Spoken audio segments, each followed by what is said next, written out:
रामपुर में आजम खान को एक झटका लगा। मुस्लिम निर्दलीय प्रत्याशी ने भाजपा प्रत्याशी का समर्थन कर पर्चा वापस ले लिया और अब भारतीय जनता पार्टी को चुनाव लड़ा रहे हैं। इससे आजम खान को झटका लगा है, क्योंकि आजम खान का वोट बैंक भी मुस्लिम ही है। इस बार लगता है कि भारतीय जनता पार्टी को मुस्लिम वोटर का सपोर्ट मिलेगा। बढ़ चढ़कर भारतीय जनता पार्टी को समर्थन कर रहे हैं। एजाज अहमद और शाहीन अंसारी। क्या आपने जो समर्थन दिया है बीजेपी को, क्या सोचकर दिया है, क्या वजह है? देखिए, यही सोचकर दिया है कि हमारे समाज का भला हो। अल्पसंख्यक समाज, खास करके पसमानदा समाज बहुत ज़्यादा पिछड़ा हुआ है हमारे उत्तर प्रदेश में भी, हमारे रामपुर शहर में भी।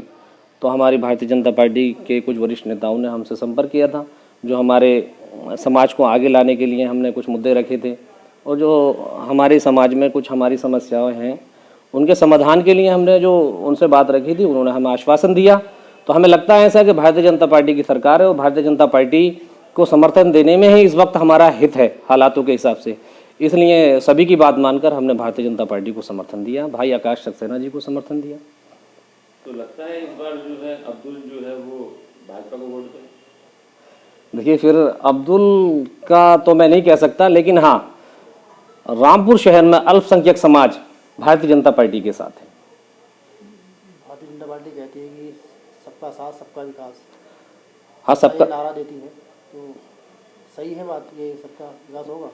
देखिए, सबका साथ सबके विकास की तो बात यह है कि आप भारतीय जनता पार्टी की सरकार ने जितनी भी योजनाएं चलाई हैं, चाहे आयुष्मान कार्ड हो, मुफ्त राशन देने की बात हो, या प्रधानमंत्री आवास देने की बात हो, या फिर पीएम किसान सम्मान निधि देने की बात हो, तो मैं आपको बताना चाहता हूं कि हर योजना में अब चूँकि शहर विधानसभा में अल्पसंख्यक समाज की जो क्वांटिटी है, जो उसकी वो है प्रतिशत आबादी का जो हिस्सा है वो 65% है।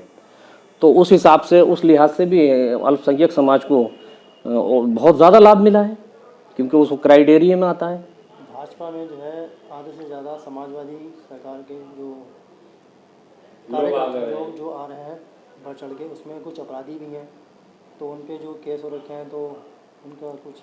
देखिए, इसकी तो मुझे जानकारी नहीं है कि केसों के बारे में, वो तो एक पुलिस का मामला है। पुलिस विभाग इसकी भूमिका तय करेगा कि उनका क्या निर्णय लेना है, उन पे क्या एक्शन लेना है, क्या करना है, क्या नहीं करना।